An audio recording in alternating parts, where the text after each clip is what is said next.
Hoop Dreams, the podcast, an Unlearning Network production.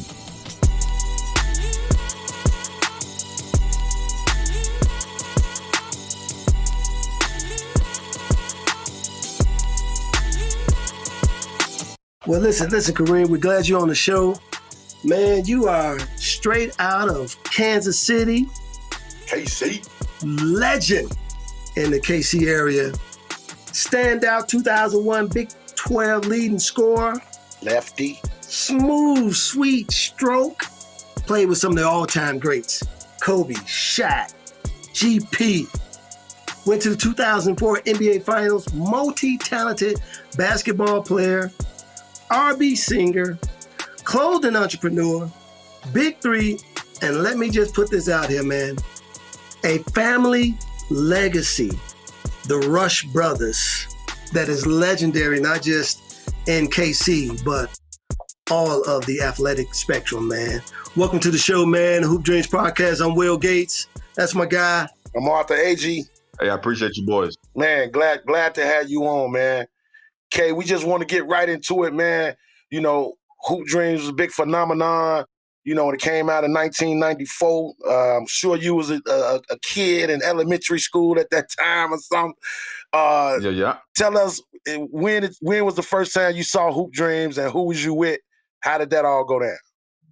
I was with my brother, Jerron, because growing up, he said, Jerron was a basketball phenom. So, everywhere he went, I wanted to go. And we obviously heard about the movie coming out and wanted to kind of see, what the hoopla was about, man. Like I said, we loved it like any real young hooper does, to follow you guys' journey to what you guys did, man. It was inspirational and definitely played into a role, as we progressed, as we got older.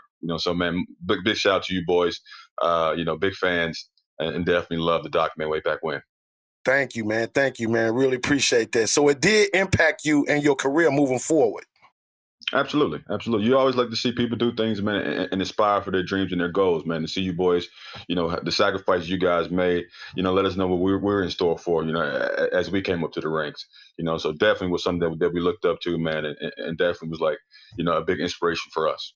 Born and raised in Kansas City. First of all, Yep. What was it like? What type of neighborhood did you grow up in, man? Because, Agee and I, man, we in the city. We grew up in the hood. What was your neighborhood like?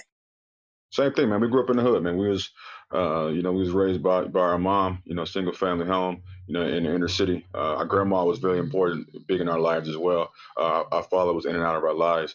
But yeah, we were inner city kids, man. And what really kind of got us out, from being in the streets was basketball. I remember vividly going to the Boys and Girls Club on 23rd Street with my brother.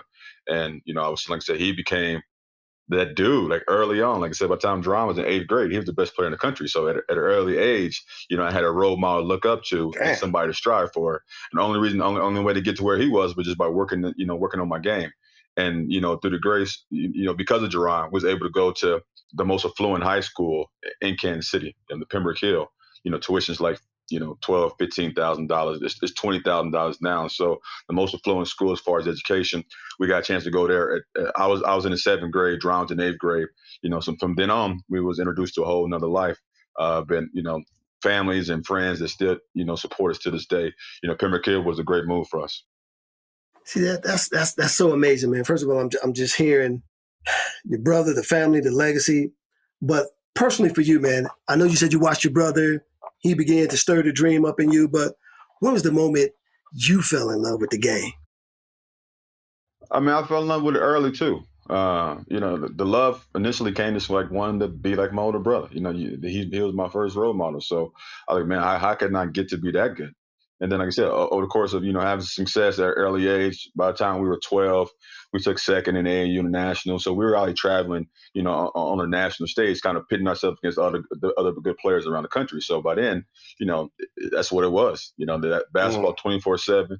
We had our school season, but as soon as school was over, I mean, we was on a traveling team, at age 12, traveling around the country playing basketball. So, playing 5-6 games a day in Vegas, remembering those trips, basketball became, the lifeline. Wow. Man, that's so amazing, man. So you just brought up the AAU scene. Growing up in Kansas City, man, who was the players on your team? Because y'all was rolling with a crew. Who's the guys on your team? Give us some names. Yeah, man. I played up, so I had my little younger team too. So we didn't have any big time players, but like I said, my Jerron's older team, I got a chance to play with them. And at one point, I think my freshman year, their sophomore year, they had like the number 1, 2, and 3 ranked players in the country. So it was my brother was number 1. I think Corleone Young was number 2. Corleone Young, I remember him. Cool. Yeah. We had Earl Watson. We had Mike Miller. We had What? Kevin Braswell. We had Agee Dean from Connecticut. So we all come to Kansas City, practice in Garden Angels a couple of days, and then fly out and play. So we were one of those first teams that got, the whole AAU Nike hoopla sponsor deal. We were one of those first squads.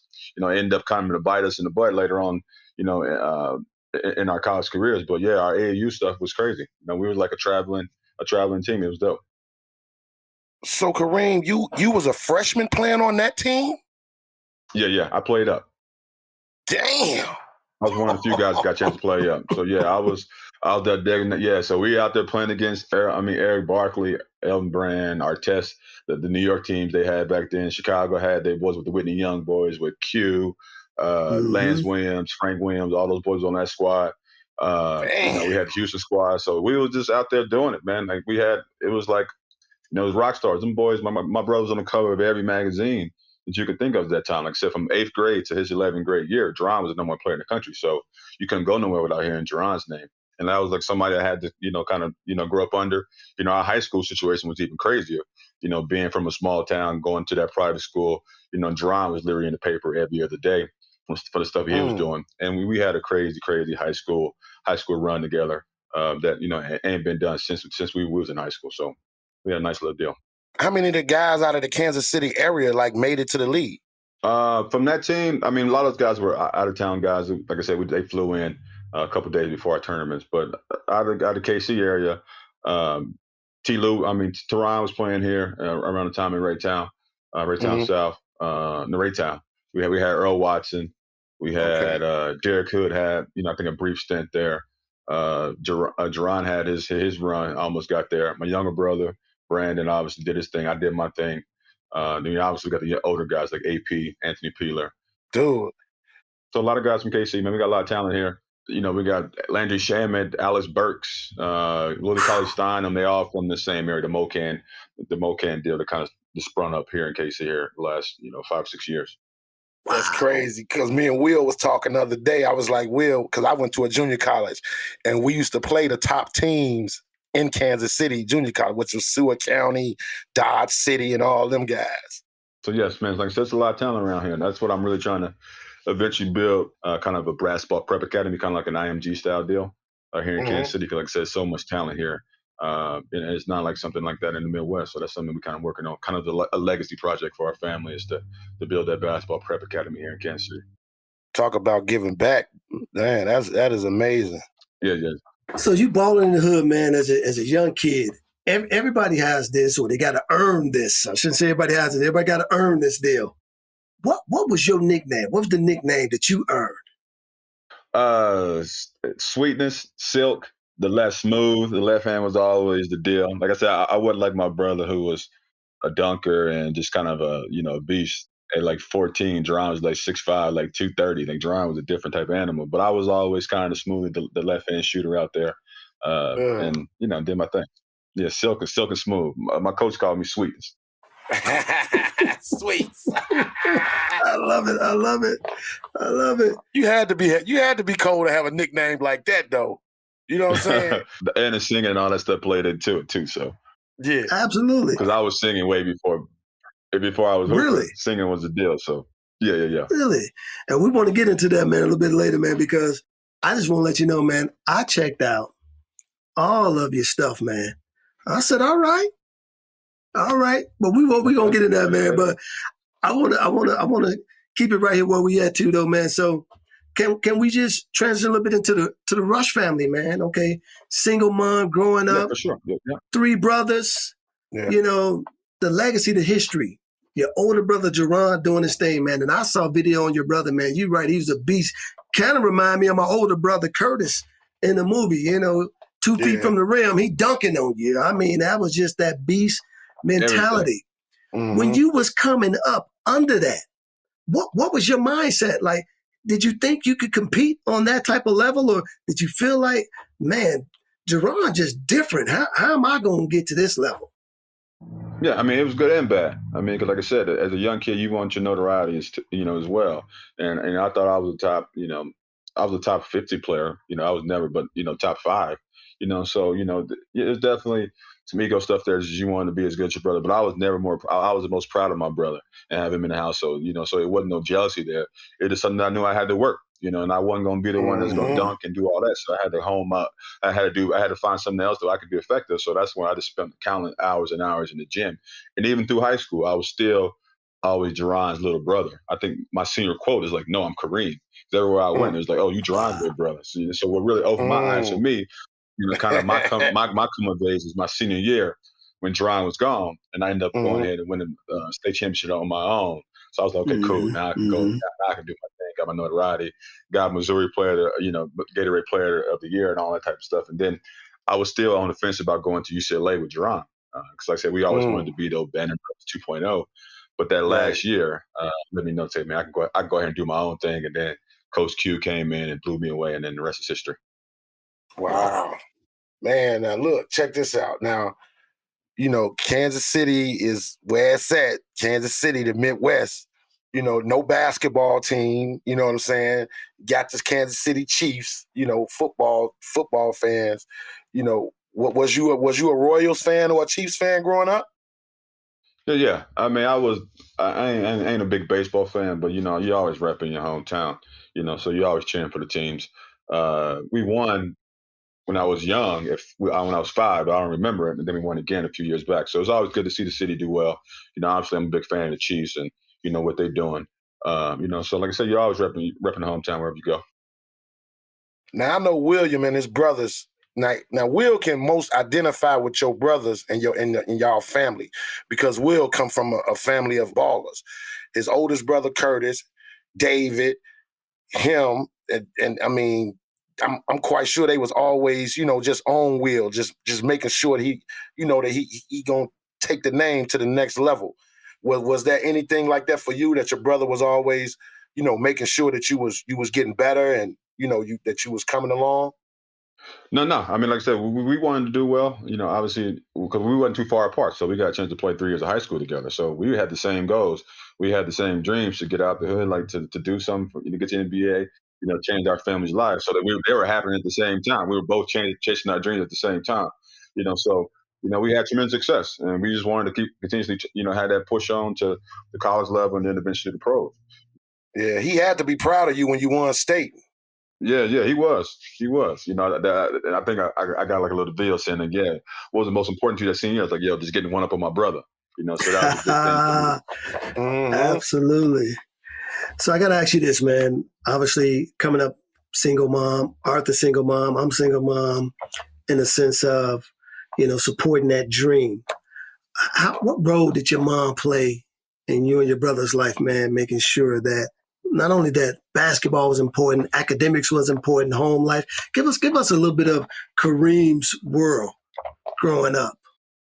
I mean, moms. I mean, she was working, man. So her job was to provide for us. She had 3 growing boys that she had to take care of. Like I said, my grandma was there to help her, along the way. So her focus was there. Our initial 3 or 4 first years playing basketball. Honestly, my mom and grandma didn't know we were good. They thought we were just going to the Boys and Girls Club to kill time. And all of a sudden they start hearing all these stories about this 8th grade kid who was crazy and dunking and all that stuff. And they found out it was Jerron. So they didn't really know what we were doing. They just thought we were just like going to the boys club and, staying out of trouble. So that's all they cared about, was like keeping us off the street. So like I said, it all of a sudden it took off, because like I said, Jerron was that dude, man. Like, early people started gravitating in. We started playing on the traveling AAU team, and then it became a full-time job for us, like early, like 10, 11. Like we was playing all year round, man. So it changed. Like we didn't have a traditional childhood where we were sitting around in the summer doing that. Like we were gone all summer long. Like as soon as summer hit, boom, we on the road traveling, playing. I can imagine somebody coming up to your mom and saying, showing her like, "Yo, is this your son in the paper?" She was like, "Oh yeah, he does. He drops 30 on people all the time." Seriously, for the first 2 or 3 years, they didn't know Jerron was that good. Wow. It came out of nowhere. Like I said, from nothing to like boom, 8th grade, boom, on the cover of all the magazines, boom, boom. We go to Pembroke Hill. He becomes a headline front page story every other weekend in the Kansas City Star, and then it just grew from there. Then I came along the following year, and then boom. So what was that Pembroke Hill experience like, man? I mean, private school, athletics obviously important, education is important, but what was that experience like for you being there? Pembroke even sounds expensive. It was it was initial transition. You know, we grew up in the hood. Like I said, we used to go into an all black school and then to transition to an all white school. You know, the first year was obviously a adjustment period, but at that point we were already playing AAU ball, so we were already on teams with white dudes and traveling and hanging out. So it wasn't that big of a culture shock for us. Right. So it was a smooth transition, man. Like I said, by the time 8th grade, like I said, we were still focused on the AAU deal. You know, Pembroke Hill was just another extension that we can get ahead and kind of, start getting ready for college. So we were blessed enough to go there with the generosity of Mr. Tom Grant, who was our AAU sponsor. Since we were kids, he's the one that brought us over there. So if he was just trying to help us out, see us kind of go to the next level, so we can, get ourselves better prepared for, the college and hopefully the pros after that. Well, let me ask you a follow-up to that, man, because I remember when I went to St. Joe's, 2.5 hours for Arthur and I to get there. Yeah. Coming back and forth, man. I missed home, man. Like I missed the neighborhood. I missed the people in the neighborhood. I missed the environment. I knew that this was part of the journey, but I didn't always understand it. Was it like that, similar for you? That you knew this was a part of the journey, but did you understand it all? No, I mean, I was enjoying it. I enjoyed going to Pembroke Hill. It was a big change for us, man. Like I said, we were so focused on what can we do to get to the next level as far as players, that this was like the next logical step for us to be able to go to a school that's focused on education. We get our test scores right. Introduce us to a whole nother side of academics, and I look at it as an opportunity and a next stepping stone for my development. That's how I looked at it as well. Yeah, like we wasn't nothing but 10 minutes down the road from my mom's house. So I hop on 63rd Street and go from the Pembroke Hill side of town right to the house. So it, I was home every night, so it wasn't nothing different. I just happened to go to the to the richest school in Kansas City and then drive to the hood at home. I mean, at night. Hey, Agee, don't you like the way he said that? I just happened to go to the best school in Kansas City. It's the most expensive one. Huh? When you was coming up, man, listen, I read a story on you that you was trying to perfect your game so much that you would fall asleep at the gym. What was that all about? I just want to, make a name for myself. Like I said, my senior year was like, it was a big test for me. I was like, man, can I do it without my brother? It's been so long that I was under his shadow that I was nervous but excited. So my only notion was, I got to put in the work. So I spent all my time in the gym. Just made that that sacrifice. This is what I'm gonna do. And then that work ethic just eventually translated to me doing the same thing in Mizzou, but then kind of pushing my career forward. So it was just like me wanting to, get out of that shadow and build my own name. So the only way I knew how to do that was just spend my time in the gym and work on my shot, and that took hours. Man, that's ain't no substitute for hard work. There you go, right there, ladies and gentlemen and people, the kids, y'all hearing that? The man was a gym rat, slept in the gym. Like, I wanted that bad. Like, I need to do this. I got to do this. But happy for the experience that you don't know what's going to happen. And winning state, some big Jerron didn't do. Falling back on the work. That's what's up, man. That is what's up. Coming from AAU, you finna get recruited now, right? So what's that whole recruitment process like? Oh, I mean, it was crazy, so I've been recruited by, pretty much everybody. UCLA was big on my list. Connecticut. I was talking to Duke Quinn before he got the Mizzou job. So I was talking to them. I wasn't thinking about Mizzou. And they sent Norris Stewart, recruited me early, but I wasn't thinking about them, as a real choice of mine. Didn't want to go to KU because they did my brother dirty the previous year. Jerron was, wanting to go to KU. He came out, Coach Williams came out and said they started recruiting Jerron his senior year. So that threw a big wrench in his plan because Jerron wanted to go to KU. ended up going to UCLA. But Wow. if Jerron went to KU, I probably would end up going to KU, and we'd all have went there because obviously Brandon did that. But anyway, so I don't know where I wanted to go. Jerron dealt with a lot of homesickness, going to UCLA, so I know I didn't want to be far away from home. So then when Quinn finally came in the job, like literally, he came down to my grandma's house, him and Tony Harvey, and he just blew me away, man. We was cool. Like we got the same birthday, so we were kind of on the same, same vibe or whatever. He was young. I liked Duke already, so he's like, yo, we can come down here, we'll build, the program around you. You can go do your thing. Obviously, you're a hometown kid, so they support you. And then that was it. I was like, yo, I'm down. Let's go. And then one of my boys, Josh Kroenke, was going too. So I was like, this is perfect. So me and Josh played on AAU together. So everybody know about Josh, obviously. He was a hometown kid in Columbia. So we was like, man, let's go down to Columbia and do our thing. But before you get to college, Kareem, I just got to bring it up. Obviously, your first introduction to the business of basketball, about your AAU coach. He pled guilty to paying players. Can you walk us through that a little bit? Yeah, because I'm going to go whoop my coach ass because he only paid me $20. But go ahead. Yeah, I mean, that situation was, they had to have a fall man, and Myron was that fall man. We were young kids. We didn't really understand what was going on behind the scenes. Obviously, guys getting paid to coach us and do different things, but it was never a situation where we had a good game. He paid us this amount. He paid us this amount. It was literally like, yo, we're inner city kids. We're out here hanging out with the Pembroke Hill community. So if we need some money on the road, boom, boom, boom. Here's a little couple of dollars for you. He was like a father figure. We grew up with Myron.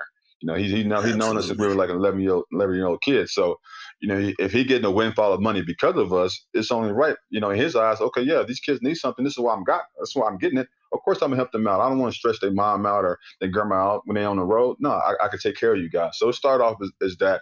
Myron was doing some other things. Besides that what got him in trouble and brought more attention to the situation. But at the end of the day, man, Myron was always looked out for us. Since we were kids. Maybe got a little bit over his head with the situation, but who wouldn't? Like he never was a coach in that type of world. They had Nikes and all these different type of people coming at you because of these players. So, he messed up probably. But as far as us and how we think about the situation, he happened to be the fall guy of a bad situation. But we have no ill feels towards Myron in any regard. He knew y'all when y'all was 11 years old. So y'all had a real relationship before any of the money and Nike and the stuff come in play. So I understand that. Yeah, this is 6 years before all that. Like that we knew Myron, that he was hooking us up, making sure that we ate when we got done with practice. He was always in there before any money came into the play. So for us, it was like, okay, cool. It wasn't nothing but $100 here, some, Nike give us some free shoes. We got some free shoes here. Like it wasn't nothing. That's all it was. Yeah, when the media get a hold of it, they got $150,000 for each player. They had 30 points this game, so he paid them this much. Now they're getting paid to play. Like, come on, man. Speaking of pay to play, do you think athletes should get paid? Now, personally, I think athletes should get paid. Do you think they should get paid? Yeah. I'm loving this new the NIL rules coming along. I mean, I think it's about time. So yeah, of course you can make name off your name and likeness. That's only free market. So I'm happy to see this kind of coming to an end with the NCAA. In college kids being able to monetize there. I mean, especially in the social media age, these high school kids can be making millions of dollars before they even get to college. So how are you going to stop that? Absolutely. They got 1 million followers at the age of 15. So Kareem, peep this out though, because when we was in college, Hoop Dreams it's just so unfortunately that Hoop Dreams came out while me and Will was still in college. So the NC2A tell us we can't even talk about the movie. Like if we get interviewed from people, we was like on a gag order, like couldn't say nothing. You know what I'm saying? Or they was talking about they gonna take our scholarship away. And so I'm just thinking like if we was able to get paid from the movie while we were in school, how many T-shirts, things we could have sold on campus and how much money me and Will could have made just in college. Man, y'all would have killed it. 7 figures for sure. Like easy. I remember going to school and seeing people wear my jersey on campus at their game. The student bodies wearing my jersey. They charge them $45 a piece, and I'm sitting here trying to survive off a $400 scholarship check per month. Right. I'm like, man, this ain't right. I remember, man, when I went into the athletic store, everything there, man, your jersey number, You go to the restaurants that's on campus. They got meals named after you, and you're like, I gotta pay to get the meal named after me. It was crazy. Your college recruitment. You one of the top players in the nation. Yeah. You know I got to get into it. KU, MU, heated rivalry. Give us the story on why you did not go to the University or Kansas University, why you didn't go there.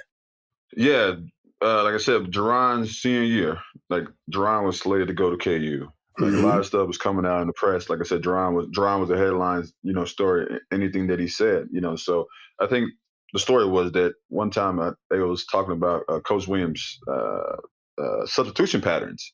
And Jerron happened to say, yeah, I don't like Roy's substitution patterns. We're going to have to change that. So they printed that in the paper. All of a sudden became this big old headline, big ordeal. And all of a sudden, like the following week, Coach Williams came out and said, Kansas is no longer recruiting Jerron Rush. So it became this whole big deal. So Jerron had to, scramble and ended up going to UCLA. But I came out my junior year and said that I would never go to KU based on how they treated my brother. And so when my younger brother eventually went there, it hurt me but it was different because Bill Self was there. So if Coach Williams would have been there, if Brandon went there, then it might have been a bigger problem for me. But Bill Self was there, and obviously Brandon had tremendous success there. So I can't, follow him from doing what he did. He did an amazing job at KU. So, but like I said, KU is, it's the pro team here in Kansas City. MU still has a big following. I mean, it's very much like to a UNC Duke type of rivalry here in town. A lot of fans on both sides. So I get tremendous support from the Mizzou fans here in Kansas City. But obviously the KU fans are big. All my high school friends were mostly KU and their family KU. So a lot of shit talking going on between, my friends still to this day. Now I read that you picked Mizzou over KU just to stick it to them. Any truth to that? Yeah, there's truth to that. That's why I went. Yeah, so that's why I went. I was there when I decided I didn't want to go UCLA and get away from my bro. I was like, okay, yeah, let me go to MU. But we had Keon at the time. Yeah, y'all did have Keon. Y'all had a whip at MU. Yeah, we had a squad. I mean, we had ended up getting Trayvon Bryan, Doc, AJ, and Ricky. So we had a nice little squad down there. Q was doing his thing. Like I wanted to be a part of whatever Q was talking about. So like I said, he came in there, a young 32-year-old. I was like, yeah, man, I'm with this. And I said I liked him from Duke. So I knew a little bit about him from there. And then Tony Harvey was cool too. So, and then they said, what you want to hear as a player is like, yo, we're going to let you come out here and do your thing. We're going to help you. We're going to be one of the pillars of our program. And that's all you want to hear, especially when you finally break through and have your own team. You don't want to go to a college and all of a sudden now I'm back to being Jerron's younger brother on a UCLA squad that was stacked. I was like, let me go down here to Mizzou, get a chance to, partner with Keon. We'd be a nice little backcourt, boom, do my thing. Hey, was Corey Tate on that staff? No, Corey wasn't there. Corey wasn't there then? No, not with me. Man, you playing in the Big 12. Y'all was going up against you and Keon. Y'all had to take on some monsters. I mean, y'all going against the Kansas with Nick Collison, Jamal Tinsley. I mean, the list goes on and on. When you first got to Mizzou and you walked up on that campus, what was your mindset? What was you saying? This year is going to be the year that the world recognizes who Kareem Rush is. I mean, I ended up getting Big 12 co-freshman of the year, but I got suspended halfway through my freshman year because of the high school deal. So I was suspended for 8 games. So up to that point, I was having a decent freshman year. But then after that, those 8 games, I went through, obviously, losing half my freshman season, going through all kinds of emotions, but I decided to put my focus in. I went to work, in those 8 games I was out. Practice was like my game. So I was getting myself ready, get ready for this comeback. So after I came back, from suspension, I led the conference in scoring. I was the first freshman to lead the conference in scoring, doing conference play. So that kind of put me out. Boom, shot 50% from the 3 my freshman year, and I also got Big 12 freshman year, and that was it. And I was okay. I arrived. Now people know who I am. And then that sophomore year, that summer between my freshman and sophomore year, you get a lot better. You just understand the game, and I put in a lot of work, man, because I was like, I want to come back and forget freshman year. I want to get myself ready for the NBA.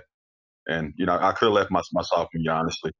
What did you do that summer to make yourself go to the next level? Like, where did you play at? Did you play in pro-ams? Like, was you getting personal work, training? Nah, just training my guy, Ansar El-Amin. Ansar, he coached, a lot of NBA guys throughout his career, but he started with me in Missouri. And we just put in, 4 to 6 hours a day in the gym, just putting up shots. And then that sophomore year, and like I said, you just fall back on the work you put in the summer. And then boom, I came out and the game was just so much easier. And then boom, I averaged 21 and 7 my sophomore year. And that's what I want to jump into, man. Your sophomore year. First of all, Kareem, I actually remember your sophomore year. You was putting on a show in the Big 12. Left hand, hitting corner jump shots on the wings, doing your thing. Quinn puts really, as a sophomore, he gave the team to you. Did you think in that year, your sophomore year, because I'm doing everything I need to do, did you think somewhere, man, this is going to be the year I go to the league? Nah, honestly, no. Because I said I didn't think myself as a prospect at that point. Granted, I had a good freshman year, Big 12, but it wasn't any draft thing saying, okay, Kareem's coming out, he's going to be the guy. I think my sophomore year was such a big jump that all the hoopla that came afterwards, I didn't really expect it. I wanted to come back and get National Player of the Year. I was like, cool, this sophomore year, this is okay, cool. I'm gonna come back and average 25. We were ranked preseason top 2. So I was like, man, we're gonna come back and compete for a national championship, and I'm gonna get National Player of the Year. Then I leave and be a top 10 pick. Boom. That was the plan. I never thought throughout my sophomore year that I was leaving. It never came into my mind. Like, I'm gonna come back and be even better my junior year. Wow.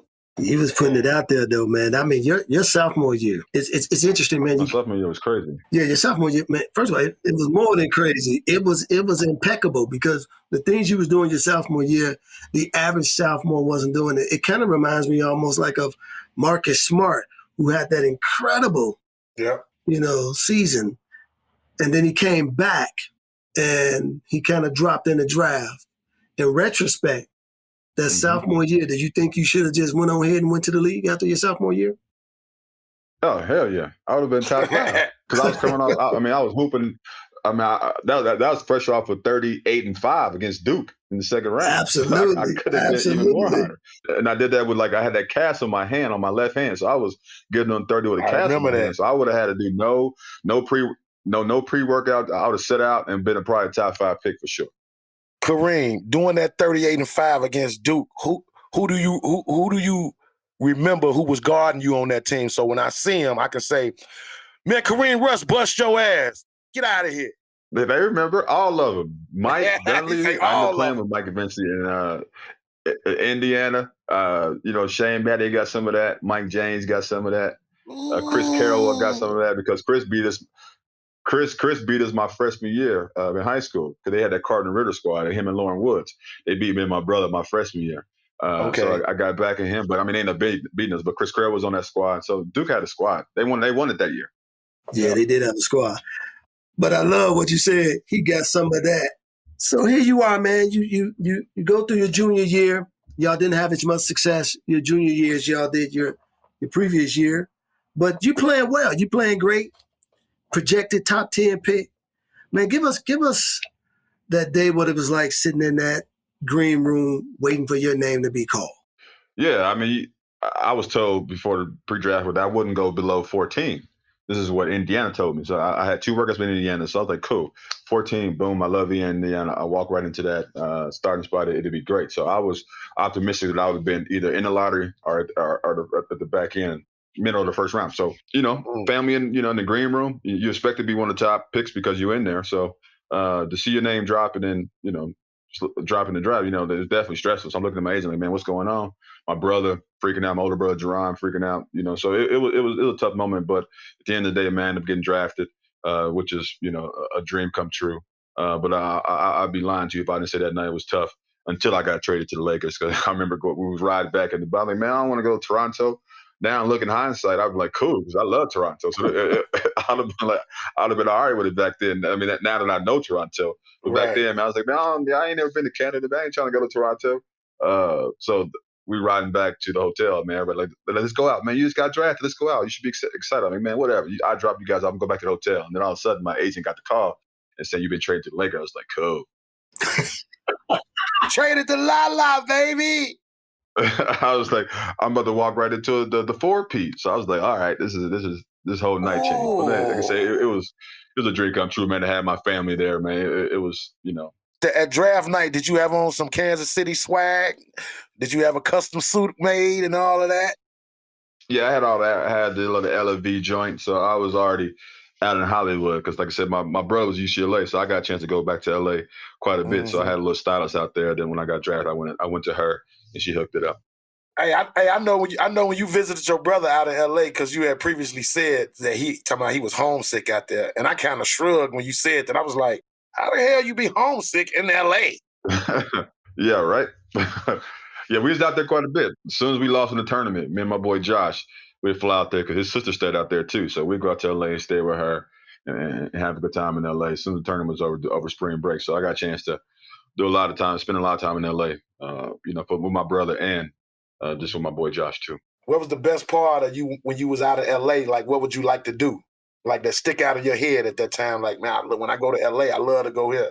Oh man, we used to go to the Mondrian. It was the hotel on Sunset. They had a dope pool, so that was like the big thing back then. So we tried to get in. We were underage, so we'd be staying there, and we get a chance to go down to the pool and kind of see that whole Hollywood deal. That was dope Yeah, at 18, 19 years old. that's dope. That's dope. I got to ask you this, Kay. You the 20th pick in the draft. And I just remember, man, Yeah. guys I was playing against, I was like, man, I used to bust that dude. Was it some guys in the draft that you said, you know what? Them dudes got my spots. I mean, obviously you happy for everybody that make the draft, but were there some guys you just said, you know what, man? On any given day, I can get them. Yeah. It was I ended up becoming cool with Fred Jones, the guy who got drafted at the 14th spot. I was like, man, he wasn't even projected to go in the first round by any of the draft boards.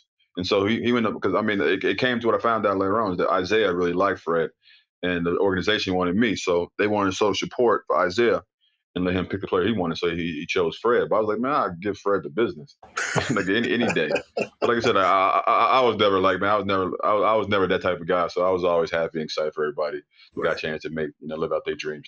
But this is just between us and the people listening. Right. Who's on that list though? Most guys ask, I was like, I can bust. Especially, I'm always thinking as myself in my college days. So anytime I step on the court, like I'm that office machine. So ain't nobody stopping this. I mean, Kobe had that too. You know I want some names. That's why I'm pressing you. I want some names. I mean, who went above me in that draft? Juan Dixon, Yep. too little. Okay, but he was nice though. I couldn't even front. Nice. He was nice. Mike Dunleavy shouldn't have went third, but he ended up having a great career too. So, like I said, I was never. I mean, I feel like I could bust everybody's ass. I just wanted more of an opportunity to show. That's that confidence, boy, in your game. Like you don't give a care who you matched up with, who in front of you, who getting drafted, and all that used to do for me was just give me a little extra motivation when I'm guarding your ass. Like you gonna feel all of this. I ain't gonna let you try to twist, turn, get to your sweet spots. None of that. Well, here's the interesting thing about your draft, though, man. Your draft class in particular, one saw 6 international players taken. Did you think that affected your overall selection? Because a lot of these guys ain't even in the league anymore. Yeah, Boston Logbro was there. They had Nene, they had Skilishvili. Obviously, Yao went there too. So, yeah, I mean, that was when the European players were hot and everybody wanted to find it. They wanted to find the next Dirk. So a lot of those guys got a lot of opportunity. But like I said, a lot of dudes could hoop. You got a chance to see each other and see these guys on the circuit when you're doing team workouts. So, I said if you up there, man, you get drafted, you're a hell of a player. So it was always respect for the guys out there. But you always know you can get somebody. Yeah, I mean, Jay Will went. The one caught fire though at Maryland late, so that he caught fire. But that second half crew on him, the one that's You get traded to LA. You living in LA. Yeah. You out here, man, and I just got to ask you, when you know you was going to LA, what was your first thoughts? Was you like, man, I'm about to hook up with Kobe and Shaq? Yeah, I was excited. Man, I'm about to walk to a three-peat, so I wanted to figure out, how I was going to play. I wanted to go out there and obviously be successful in your rookie year, so I didn't know what to expect. I just know I wanted to come in and work hard and, find my way, within the league. I remember going to my first practice, try to get there a couple hours early. And I walk out and Kobe already there in a full-on sweat. I'm like, damn, I see it's another level. So I got to see firsthand, from him every day early, like, what it took to be. And I didn't know that. I didn't know what hard work was. And I think I worked hard in college, but to get to a level that he was at, it was just, eye-opening to see. Yo, did he say anything to you when you saw him like in a full-on sweat? Nah, he wasn't thinking about a rookie coming in. He doing his thing. Kobe was like, yeah, he was young Kobe back then, so he was kind of an asshole back then. So he wasn't trying to think about me. Like, come on now, he expected me to go out there and do my work, and if I was going to make my way, I was going to make my way. He grew to respect me because I came at him. So I'm fresh off Mizzou, so I'm used to dominating, scoring the ball. So that was the same thing, same mentality I had coming in. So I used to go him in all the time. Like, we had our little battles. And he had days where he chilled and didn't want to do nothing, which was cool. We played 3-on-3, but then we had the days where he really wanted to go at you, and you got a chance to kind of see where you was. I would have loved for that fool to come at me. Man, I would have been like, yes. Oh man, yeah. He's like, don't get me started today. I'm like, come on, you can't get no better than that. So you got the ultimate hoop dreams. You done, man. You're doing something that only 1% get to do. Yep. What was it like, man, that first day of practice, and even before that? What was it like, man, when you went in the locker room and you saw your name on the back of that practice gear? The dream accomplished. I didn't think it can get any better than that. I'm like, this is it. Like, I'm in LA. I'm in the league. I'm 22 years old. Just got $1 million contract, multi-million-dollar contract. I mean, this is what I've been working for since I was 9 years old. All the sacrifice, all the shots, all the gym time.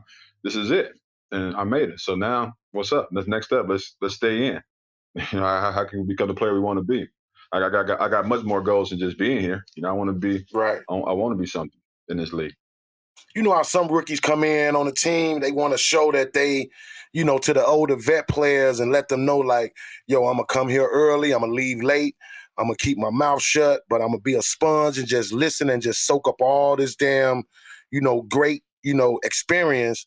And then just when my name is called, I'm letting loose. We had dope vets, man. Like I said, it was me and my boy Jermell Pargo. We were the rookies. But we had, obviously we had Shaq and Kobe. We had guys like Rick Fox and Horace Grant and E. Fish and Devin George and Rob Ory. Those were the guys we spent a lot of time with. Besides that, we didn't spend a lot of time with Shaq and Kobe. But on the road, we going to dinner with these guys. So we was able to kind of see what being a professional was all about, from year one to year two. And what it was to, to compete and to practice and have the mentality to win championships, not just be in the league. And like I said, I had my fun my first couple of years out there doing my thing and having fun and getting adjusted to it. But that second year when I, we went on the run in the finals, man, it was all business. Like, man, this is what you got to do when you're trying to compete for a championship. We ain't fucking around. Absolutely. Either you're gonna do what needs to be done, or Phil ain't gonna play your ass. You're gonna be sitting right over the bench. So I was able to kind of showcase that I was, trusted by Phil to, get my chance in the lineup and be, producing piece for that, championship team at run. Hey, Kareem, we want to come back to some basketball, but we have a section right now called Halftime. And what halftime is all about, man, we want to throw some questions at you, and we want to actually do something a little bit different with you than we've done with our past guests. But for halftime, my first question for you is, name your top 5 R&B singers. Top 5 R&B singers. Number 1, Maxwell. All right. Number 2, I'm gonna go old school. My number 2 would probably be Luther. What? Number 3 would be probably Mike. I guess he's more pop. 4 would be Miguel. Really? And then 5 would be, I'm a big fan of Giveon. Now we're gonna put you on the spot. Got to. Give me some Maxwell. Yeah. The sing right now? Absolutely. Time will be the real end of our trial. One day there'll be no remnants, no trace, no residual feeling was in you. One day you will remember me. And your face will be the reason I smile. But I will not see what I cannot have forever. I'll always love you. I hope you feel the same. Ooh, he got the tremble in there. Ooh, did you hear it? Acapella, baby. Acapella. Hey, you the 7th member of Take 6. Throw some Luther on us. I see us in the park, strolling the summer days of imaginings in our head, in words from my heart, told only to the wind, felt without even being said. I don't want to bore you with it, your troubles, but there's something about your love that makes me weak and knocks me off my feet. That's what's up. You gotta give us some Mike. Give me one of his old stuff when he first left the Jackson 5.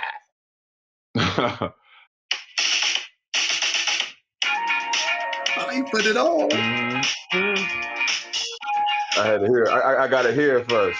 I gotta hear it first. I'm like that too. I gotta hear it.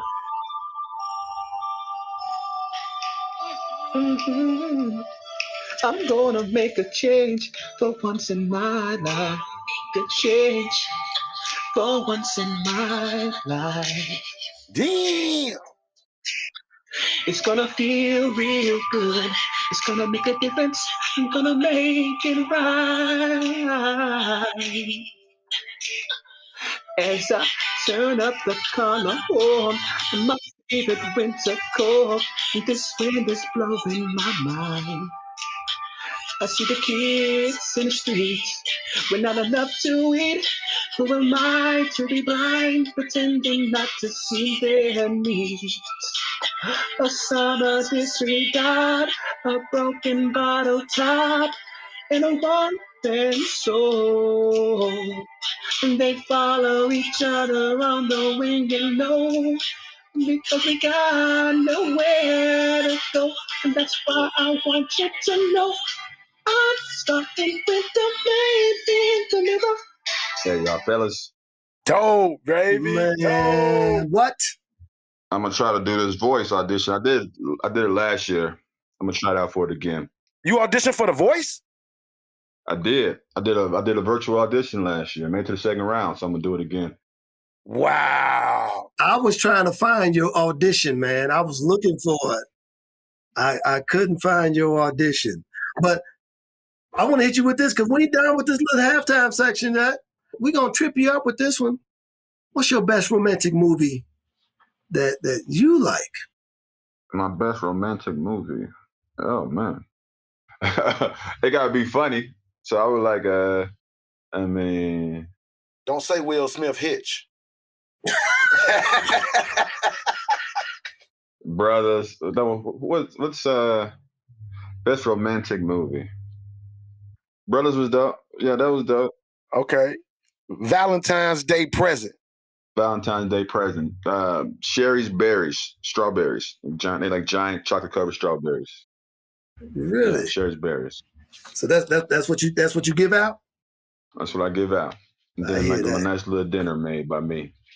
Now I gotta ask you this though. So in that cherries berries box, is it some of that sweetness lingerie also in there? Of course. Every woman get a lingerie box from me. I love Gentleman's brand. I love it. Friends, acquaintances, people I pass in the gym. I'm like, yo, you want some free lingerie for some photos? Or do a photo shoot for me? I know that's right. That's what's up. So lingerie business is fun. That's right. Best barbecue, Kansas City, St. Louis, Memphis, or Chicago? Oh man, by far Kansas City. I can't say nothing else. KC. What's your spot? Where you go? I go to Jack Stack is one of my favorites, and also KC Joe's is part of my favorite. But Gates is up there too. You know, I was just gonna hit you up there and say, man, I actually got some Gates barbecue. I order from them every year to send it to me. So I was wondering if you was gonna say Gates barbecue. Hold on. What was the other spot you said? The first one you said, K? Jack Stack.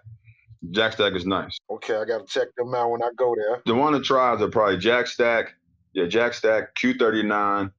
Q39. KC Joe's. KC Joe's is in a gas station, so that's a tough one to go to, but it just got the best barbecue. But Q39 and Jack Stack are good dining-in spots. That's it there, man. Thank you for playing along with us at halftime. Now we want to hit it. We want to jump into the third quarter with you, man. You're playing with the Lakers, your rookie year. Everything is going smooth, man. Y'all go on a successful championship run. I mean, you playing with legends on this team, man. Y'all started the year. What was the mindset with that team? I mean, championship run. We had the 4 Hall of Famers in, so obviously people thought that we was going, make a run, like we did. That season was kind of crazy because we had a lot of injury. Kobe was dealing with his deal in Colorado, so we had that distraction as well. So it was a strange year, but somehow we managed to kind of keep it all together. Phil did a great job of, that's what Phil's biggest talent was managing, different egos and situations. And he was able to kind of keep us together, keep us focused. And, so we made that championship run. Obviously, we didn't win it. I think a lot of people had us favored there, but, we ran up against a better team, more prepared team, more hungry team, and then Detroit team. So, but it was definitely a good ride, man. Had that big game 6 in the finals. I mean, Western Conference finals that, put us in the finals that, it's probably still to this day, I get, people hit all the time in LA when I'm there about that game too. So it's a memorable moment for me and obviously Laker fans too. Absolutely. Did you feel you was in a zone? Like you couldn't miss, like every time you get it, like you just gonna put it up? Nah, it wasn't even like that. It was like, these are shots I got to hit. I'm open. This is what they put me in for. So it wasn't like I expected to hit those shots. It just happened to be the magnitude of the game. And back then, 6 threes, it was like a big deal. Like now, it ain't nothing. I wish I played in today's game. I'd be shooting 15, 20 threes a game. You hit them consecutively, bro. What are you talking about? That ain't a big deal. 3 in the first half, 3 in the second half. So I just, like I said, they were open. I just knew that's what I got paid to do, is come in there and knock down shots. And like I said, the magnitude of the game, and then I didn't feel it till afterwards. All catch and shoots, man. I'm just looking at it like, damn, look at this stroke. Bam, just up into his rhythm. And going all net, too. Yeah. So you playing on this great team, man. What was the chemistry like? I mean, because you also, too, at this time, Kobe and Shaq beef began to start coming out. So what was the chemistry like on that team? Everybody was cool. Like we all like each other. I mean, obviously we had that elephant in the room with those two not, getting along all the time. But man, we had to focus. When the game, when the ball was up, all that stuff kind of faded away, and we was focused on winning. So that all that external beef was a lot of the media. I mean, Kobe and Shaq respected each other. Obviously Kobe wanted him to do things differently. Right. But it was some tension there, but we said we all had a goal to kind of make it to the finals and win the championship. So that was always the main goal. That side beef was just two young guys, two alphas, button heads. Mm-hmm. Now that team was laden, like with a lot of veterans, and I remember specifically Brian Shaw was on that. That was his last season. Now, was he a good veteran for a young guy for like yourself to be around and learn from? Yeah. That was my guy. Like I said, we had all those old vets. We had, Horace was there at the end, so to get all his stories from the Bulls days, and like I said, B. Shaw and Rick Fox and D. Fish. Like I said, those were the guys that we spent a lot of our time with on the road, going to dinners and talking to. We didn't really get a chance to interact with Shaq and Kobe like that. But those were the guys that kind of taught us the ropes of being a professional and what to do, how to practice. Guys that we saw mostly in practice because the bigger stars didn't practice. So these are guys that we interact with more, on a consistent basis. So everybody was cool. We said we had, like I said, those guys were beefing Shaq and Kobe, but it didn't affect the rest of the team. Also on that team, man, you had GP, known trash talker. Yeah. Did he live up to the hype? Yeah. He said, yeah. I said, yeah, no problem. That's what he did. Yeah. GP, like, he was my coach in the Big Three too. So GP, crazy. That's right. That's right. A competitor. Obviously, all-time great in what he did. So I wish we got a chance to win. I mean, I'm happy he got a chance to eventually win with in Miami, but it was good to have GP there for that year. He introduced me to Coronas and tequila. Coronas and tequila. That's right. Every time we walk into, GP would come in with a bottle of Coronas and some Patron Silver, and he taught me that. That's right. Hey, that's what vets do. And I'm glad you brought that up too, man, because your music career as well as your playing career. And this goes with what you were just talking about with GP, with the Patron and things like that. You got a song on your album called I Love Kush. What was the inspiration behind that song? Is that really her name, Kush? Yeah, one of my young boys who's on the song, the actual lead guy, he wrote that. And so we was down there. This is years and years after my time in the league, where it's cool to smoke, and I'm a big proponent of smoking. So we was like, yo, man, let's put a song together. We thought it could be a nice little catchy tune for the summer. We was trying to get Snoop and some other rappers on it because one of our guys kind of was big in the business. He knew all those rappers. So we actually ended up getting Ty Dolla $ign on the remix. We never did the video, so that never came out. But we actually got Ty Dolla $ign on that song. He kills it. But we never did the second video for it. But everybody loved that song. So you say you're an advocate for athletes and marijuana, for using to help pain and anxiety. Yeah, all that. Yeah. I mean, instead of popping pills and drinking, I think we got tested once my first 2 years. So we get tested at the beginning of the year, and then you can smoke and chill. Mhm. And we did that, my first couple of years, and then they put in the drug test my third year. So it was 4 randoms. Like I said, you end up you start going out and drinking more because you still got a lot of time on your hands. So Right. opposed coming in and smoking and going out to dinner and going to a movie, now you got to a club drinking and partying all night. So I think it definitely affected guys in that regard. The guys were out going out a lot more and doing a lot more drinking. Which, man, I always thought that was kind of interesting. They didn't want guys smoking, but guys could go out and drink and do whatever they need to do, get involved in the nightlife. With the way the rules in the game is played now, how do you think that is affecting younger players coming into the league now, just in terms of it being open the way that it is now?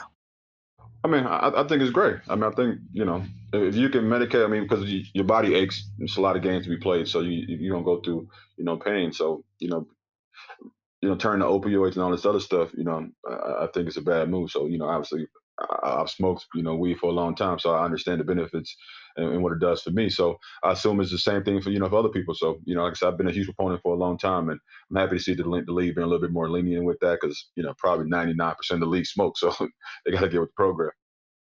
So Will, that's so funny. It just came to my head. I'm like, can you imagine a trainer on the at the big three or on the side, with the NBA or whatever, and the dude come out the game. Damn, I just sprung my ankle, trainer. Hey, I just sprung my ankle, man. He don't go get no ice. He just go in his medical bag and pull out a blunt. Or you know what I'm saying? Like here you go, G. Put out CBD. Yeah, Right. Rubs. We don't do no ice over here, man. Here, rub this on there. You're going to get your ass right back out there. So you in the league, man. You're making some money. What was that first big purchase you made? My first purchase was what I get? I got a baby blue Cadillac Escalade truck when they first came out. Those EXTs. It was like this Horizon baby blue, had 26-inch rims, ended up getting the spinners, had the suede headliner, the TVs, the PlayStation, all that dumb shit was in there. Oh, yeah. It was the first big deal. I think I spent like $75,000 or something on it. So you say it was nice. Did you wind up selling it? Nah, I mean, I sold it like probably 4 or 5 years later down the road, but I got a lot out of it. That was my baby. And Cadillac, when them Cadillac trucks came out, they didn't really they only offered them in blue. Like they wasn't like what you said, powder blue. Like you had to do that. That was a custom paint job. Yeah, I went to 310. That's when 310 was big. Oh yeah, 310 motoring, baby. So I had that. Yeah. So I had them do the whole deal. That's what's up. Hey, did you ever rock any of their shoes? Yeah, I mean, I had they went to Dada. What were they with? Because they had the spinners on the shoes too for a while. Mm-hmm. Well, that was Dada, but 310 Motoring had their own little like casual driving like type of sneaker, and I still got like 3 pair of them right now. On those collector's editions, then I never had none of those. So Kareem, man, your career is progressing, and you do well in the finals. You're going into the next season. Pick us up from there, man. What transpired after that? We go into the summer. We have our end of the year. Coaches meeting, and we talk to Phil and about outlook on next year. So I was, obviously kind of still riding high a little bit. I was disappointed in the last year's final, but thinking that team's going to be back next year and we're going to give it another run. So I'm going in thinking my third year is going to be even better than my second. So Phil tells me, he planned on starting me and Kobe at the 2 and 3 the following year. So I'm geeked up. Like, I'm going to go here and I'm going to be starting with Kobe next year. It's going to be dope. So I'm working hard in the summer, and then all of a sudden things just kind of flip. Shaq gets traded. Phil retires. A bunch of guys leave. Rudy T comes in, and he has a whole different idea on how to run the team and new players. That's when they had that LO came in, Karan, all those guys. So he specifically saw me behind Kobe. It's not many minutes behind Kobe. So I go from, expecting to start to, playing the first 20 games, averaging, 4 or 5 minutes a game, when I'm thinking, okay, this is, coming off I played a little bit last year, the playoffs I played well, thinking that I can really kind of start making a name for myself in the league. So disappointed, that this is how it's going, and I request to be traded. Thought I was going to either Denver or New Jersey prior to New Jersey getting Vince. And then Charlotte came in at the end and offered the same picks as New Jersey. So they ended up shipping me down to Charlotte, the expansion team at the time. But now that was a crazy transition. Was that Charlotte's first year? Yeah, that was Charlotte's first year. Bob Johnson's first year owner. So what was that like? What was that like? It was crazy, man. Like I said, I got traded a quarter way through the season, so I didn't know. All I knew was kind of what LA was and how the NBA was through LA's lens. So I didn't know what it was to be a lower tier team that don't have the fan support. The fans were still kind of iffy because they left. When the Hornets left, so it was hard. Kind of getting those early fans. You go from playing the pack arenas every night to barely having the first bowls filled in your game. So it was just kind of a wake up call of what the rest of the league was like. If you're not playing for one of the bigger franchises. So first couple months it was tough. But at the end of the day, I was playing. I was starting. I was getting a bigger opportunity there. So from that perspective, I was enjoying being there and just trying to grow myself and get more respect as a player within the league. So starting was definitely a good move for me there. But it just didn't work out the way I thought it would. Who was the coach there? Bernie Bickerstaff.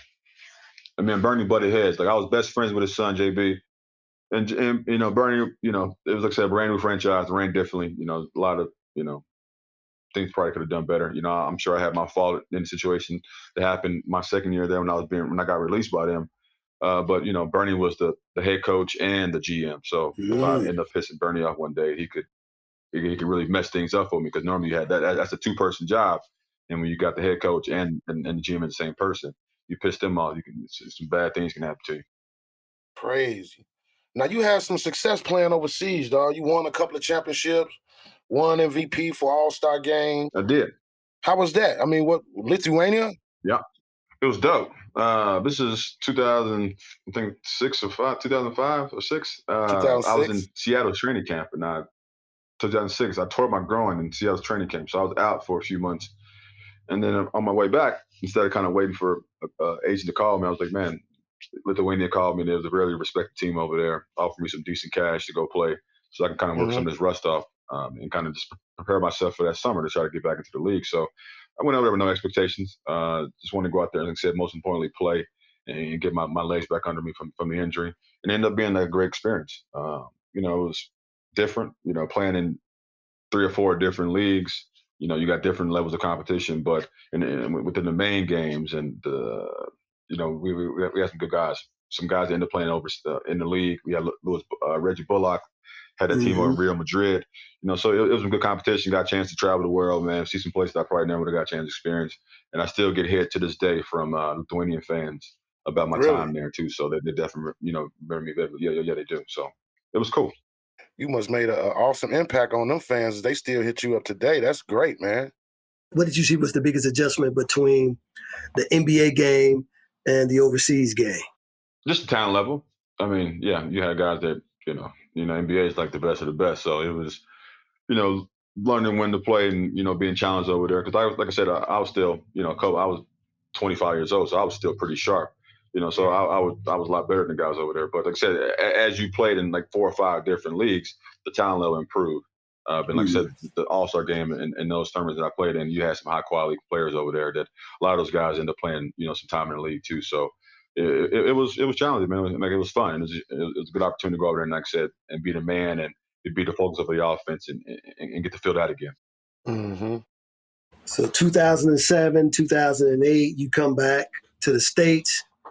You playing with Indiana, Coach Jim O'Brien. Y'all got a decent squad. You got Jermaine O'Neal, Dunleavy's on there. Granger was healthy. He was playing great. Jamal Tinsley. You got Larry Legend as the executive. Where did you fit in with that team at? I think I had a really good year in Indiana. Came off the bench, played well, hit over 100 threes that year.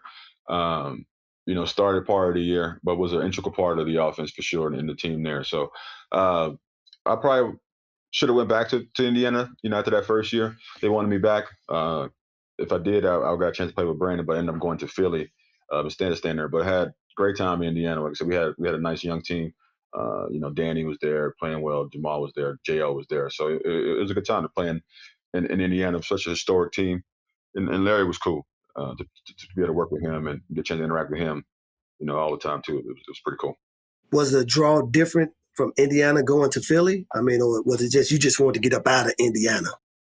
No, I liked Indiana. Philadelphia came in that summer. It's like, we want Kareem to start at 2. So they promised me all this shit and never delivered on it. But they told my agent, we want Kareem to come and start for us. So I was like, cool. So that's the reason why I left Indiana. It was only because of that. I would have stayed in Indiana. I think I had a good year, and they wanted me back there. You said they never followed through on the starting part. You never started, or did you start one game, a few games? I never did.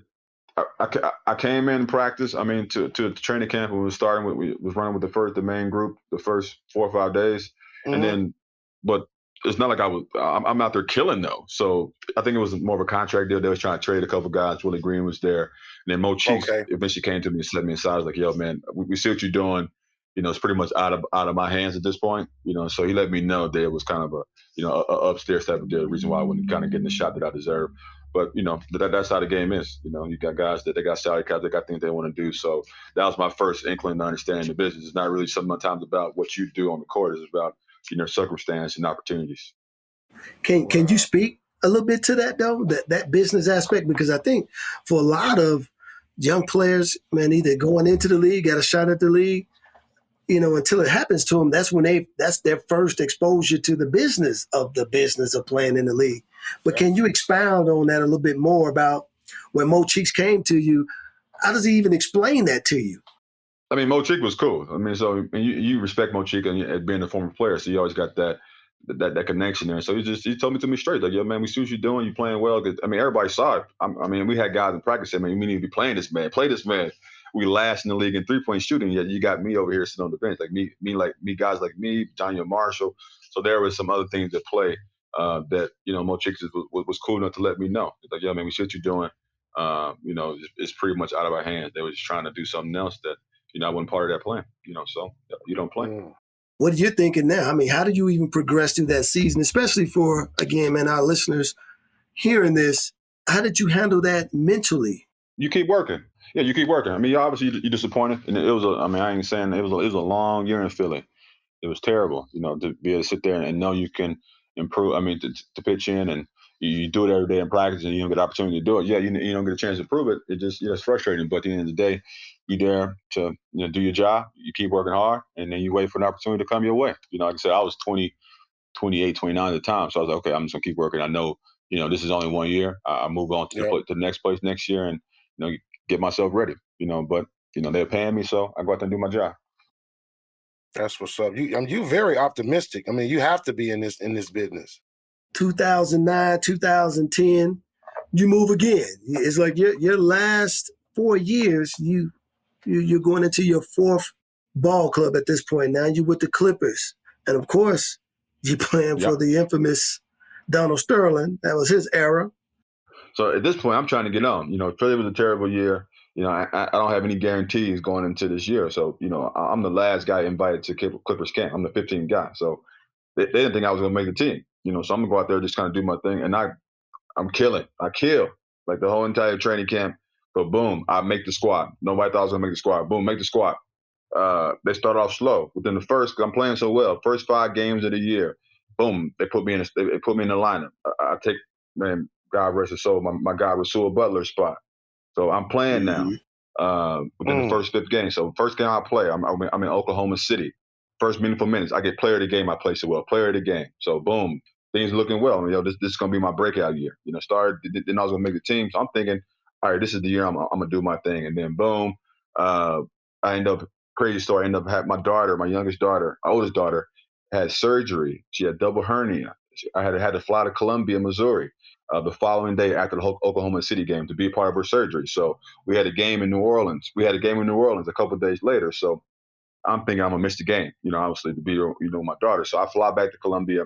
My agent calls me at the time. Jeff Schwartz calls me. He's like, yo, they don't want you to miss the game. Don't leave. He's like, yo, he wants you to play. I'm like, what, man? I'm in surgery. I'm like, I ain't gonna be ready to play. But I'm like, okay, cool. I don't want to kill the momentum. I just got in the lineup.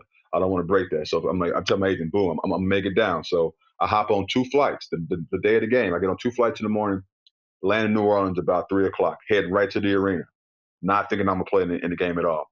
I do my normal warm up, whatever. Boom, not sticking his play. He put me in within the first 4 minutes of the game. I get up and down the court twice. I go back door, go for a layup, boom, snap my knee. Guys like, man, he should never played you. Like, I never got to do my daily schedule. You got to shoot around, you relax. I'm on 2 flights that day. Not to say that was the reason, but like I said, my body just wasn't ready, and that was the last game I played in the NBA. Wow. I'm looking at the players who was on that squad. You got Baron Davis, DeAndre Jordan, Marcus Camby, Sebastian Telfair, and none of them could shoot like you. So I know they was giving you the rock. It was gonna be that year. Like I was gonna have a crazy year that year. Like I said, I worked my ass off. Like I said, didn't nobody think I was gonna make the team. Broke in the lineup. Boom, was ready to do my thing, and then boom, ACL microfracture. Done for 2 years. Damn. So that's what I want to jump into. So because from 2009 to 2010 with the Clippers, you have the injury. Basketball kind of takes a back seat now. Did you ever think you were going to play again? I honestly didn't know. Normally when you have an injury like that, you have the teams that kind of supervise your recovery.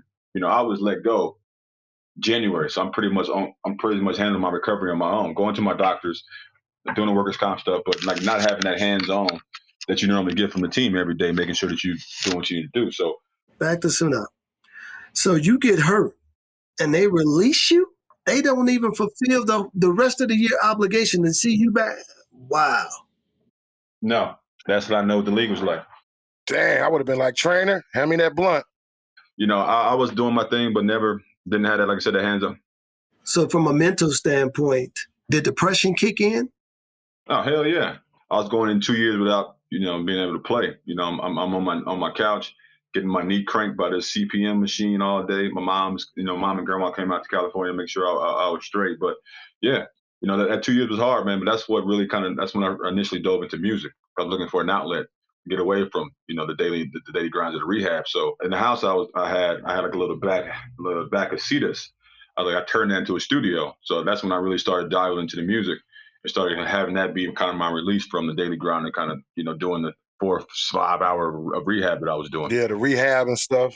That's great, man. It had to be like such an eye-opening experience for you to, like you said, you always loved music as a child, but to have that, for you to be able to just fall back into that love of music and it kind of, awakens you, be like, man, I ain't depressed about this shit no more. Like I'm liking the time that I'm being able to spend into my music and build this craft.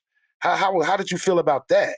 I mean, I loved it. Like I said, with me, this is like kind of my first step about, kind of re-identifying myself, because at this point, all I've been is Kareem, the basketball player. So this is like my first test to kind of seeing what I can do post-career, because at some point basketball was going to end for me anyway.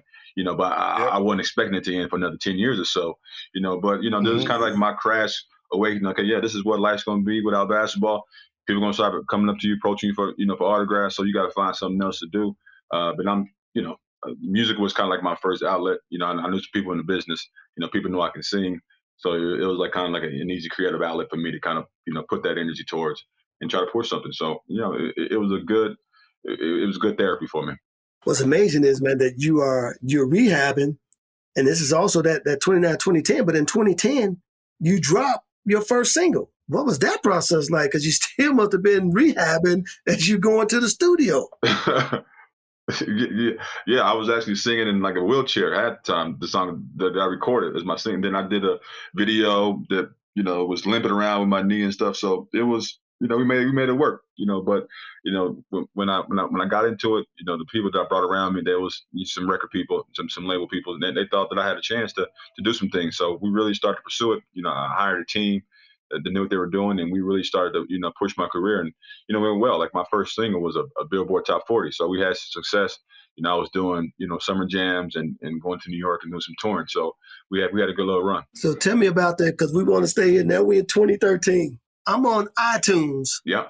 And I see NBA promo song. Right. Yeah. How'd that come about? After seeing, all those video games at the time, NBA 2K and all that stuff, and the soundtracks were on there, I was like, let me do a song, NBA song that, it'd be dope for them to put out a song made by NBA player about NBA guys. So I wrote the song. I thought it was a little crafty song. I think I got it from one of my boys had the initial song, and I just kind of remixed it and added the players' names to it. So, I started doing that and crafted that NBA joint. And I pitched it to ESPN. I pitched it to a lot of different people. It never got picked up, but I thought it was a cool little track that I did. And we put a little video to it, and my boy Jordan did with the highlights, so you can kind of really see what we're talking about. But yeah, it's still living on YouTube. Everybody enjoyed that song too. That's what's up. And it's on iTunes, man. I clicked it about 5 times, so hopefully they send you a couple of dollars for it. But right. I was like, man, all right. I appreciate that.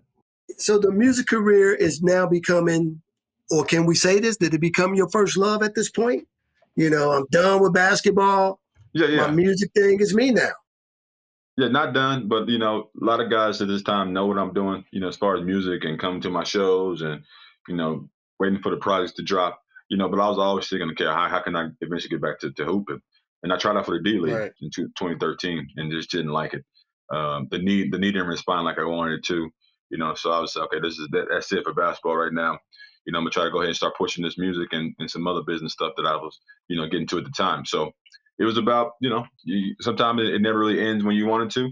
But you never really, most athletes don't get a chance to say when it ends. And I just knew at the time that it was time for me to move on and do something different. Absolutely. I mean, you did something different, and then you came back to it. I mean, how did the Big Three jump off? I started hearing about this new league coming out. So I was always shooting, and I was training kids, and I always stayed in the gym. That was like, I hate doing cardio, so shooting was always my way to do cardio. So I was always in shape and kept myself ready to play. So we started hearing more about this Big Three stuff. I was like, man, that's perfect for me.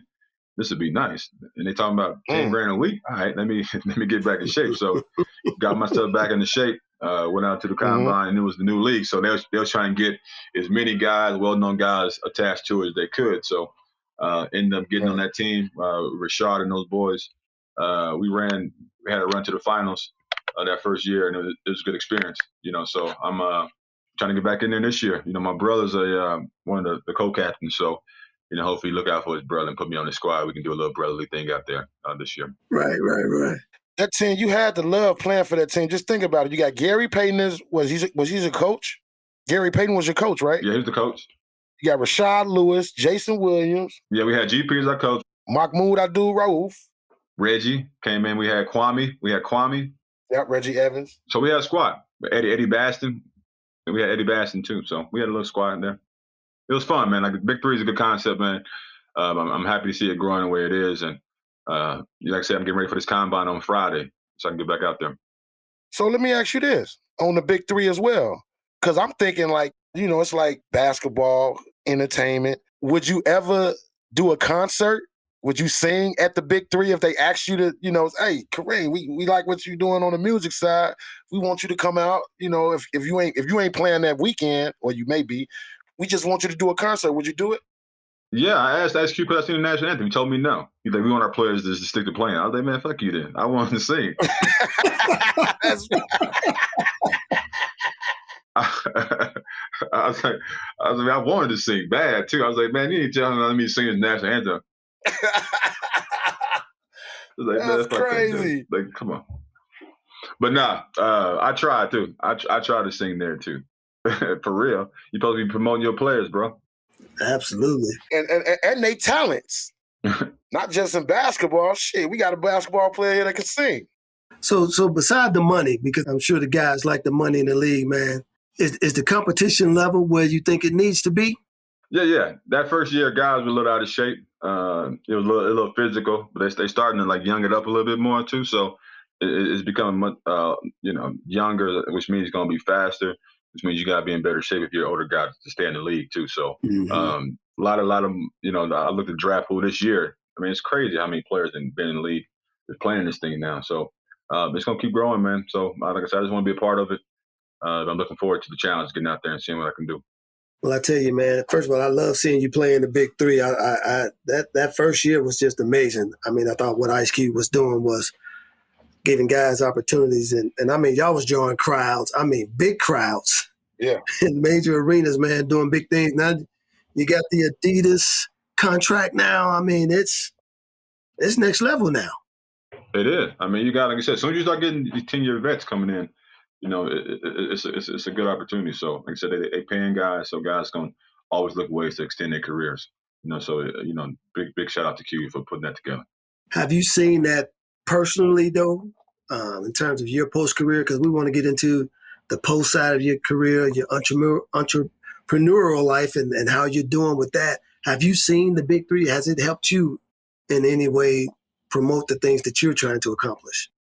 Yeah, I mean, I was trying to put together. I put together similarly after the first year of the Big Three because I saw how popular the TBT was the Vegas tournament, the winner take all, and the Big Three. So I was like, why not have a tournament that's geared towards just strictly college alumni teams? Because I saw that a lot of these teams in TBT were former college teams. So I put together an alumni basketball tournament. It was KU versus MU the following year after the first year of the Big Three, and Kansas City loved it. So I had my brother Mario, bunch of guys from Mizzou come back. We did it for charity, and it turned out well. So I was trying to build that into an actual league. And then the second year, we was going to put on our game. I announced my game, and then Big Three came in around the same time and kind of sparked our ticket sale. So, it showed me like that these, career extending leagues, basketball, so many different platforms out there. The appetite for basketball is crazy. So if you're an entrepreneur, you got some, some ideas, you can kind of put together kind of a league similar. So I'm still working on, bringing that league back to life, the alumni basketball league. So Cube definitely inspired that and the TBT. What's interesting is, did you think that there's a hunger? We're not just ready to let go that generation. We're not, or do you think that the new generation just doesn't give it what we need anymore? I mean, I think, as a player, like I still, 40, I'm still competitive. I'm still hungry. I still want to play. You see a lot of guys playing in, rec league. So that competition and that, that drive that you want to go out there and compete, and it never goes away. You just can't do it on the NBA type level. So, I think 40 is still very young. You see guys like Tom Brady, playing, longer and, still playing at high levels. And I think it's going to be the same for basketball. Guys, the science there, guys know how to take care of their bodies better now. So you're going to be able to play longer. So, but the NBA is always going to be a young man's game. So having these, bridge leagues that when you retire, kind of like the PGA has the senior PGA, it's only a matter of time before you have these old 40 to 55-year-old NBA guys still playing, in a half-court situation. You still got fans that follow them throughout their whole entire career. So the fan base is going to always be there because, those guys, have had fans throughout their whole entire career. So those tend to follow you. So I think it's a great look, man. And guys are eager and excited to play. So, man, as we're wrapping this up, obviously your boy out there doing well with his team, Coach Snyder. Do you all still keep in contact? I mean, Have you thought about the coaching game at all? Yeah, I started coaching my 7th and 8th grade girls team here this summer with my brother. So that's kind of my first venture into coaching, and I love it. So be able to kind of pass down the knowledge, I think it's something that could definitely be in my future. Not only Q, but my boy Luke Walden's coaching too. So I've spoken a little bit to him about coaching. Maybe down the line, but maybe even starting on the high school level here in Kansas City. But at this point, it's not in the cards yet. I'm not saying that it's definitely not, but right now I got so many other things I'm trying to focus on and grow. The coaching just takes too much time, and right now I can just kind of dedicate the summer to doing that. So, but maybe one day. Your post career of entrepreneurial life and stuff like that. Tell us some of the business that you done dove into and you working with. I mean, my main one right now is the Gentleman brand, which is my lifestyle and fashion brand. So, we talked about the lingerie a little bit earlier, but I do a bunch of stuff. I do men's stuff, men athleisure, accessories, and other products. I also have some pool floats that I'm working with. I got the first line of collegiate-inspired pool floats, watermascots.com. I just started selling those again. So my first two were, really kind of hammering on that KU-MU feud. So I designed the Tiger and the KU Jayhawk. So those are the first two mascots that I've done. And then I do some other things. I'm a licensed life insurance, health insurance, agent, so I do that. And also do a little bit of real estate. I always want to know the what if question. Like for me, my what if is, what if I never got hurt? What will Will Gates be today? What's your what if? What if I came out my sophomore year? Oh, yes, sir. Shut it down. Yes, sir.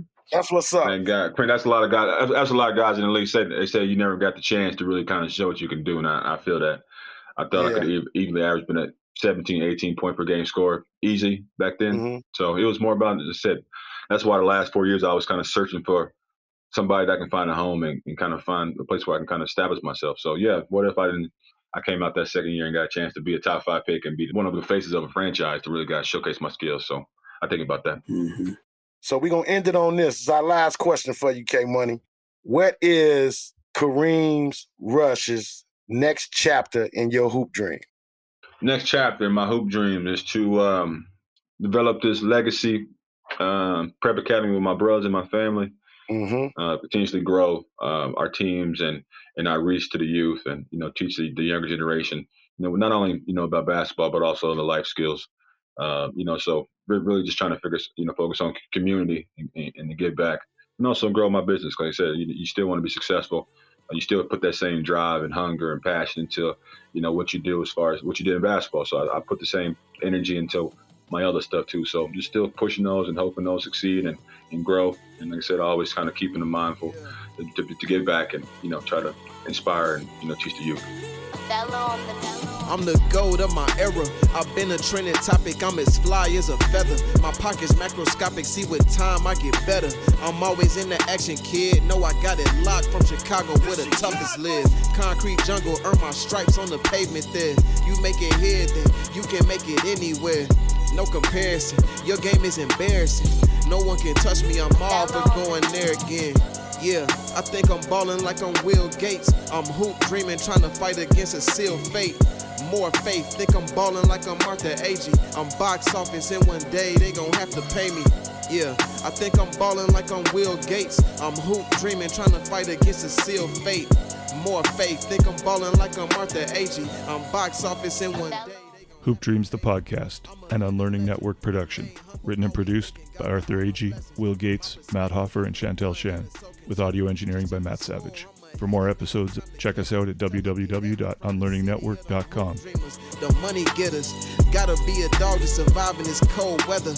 Ice in my veins, no need for a warm sweater. I'm coming for it all, best believe I won't let up, yeah. Hey, I think I'm ballin' like I'm Will Gates. I'm hoop dreaming, trying to fight against a sealed fate. More faith, think I'm ballin' like I'm Martha Agee. I'm box office and one day they gon' have to pay me. Yeah, I think I'm ballin' like I'm Will Gates. I'm hoop dreaming, trying to fight against a sealed fate.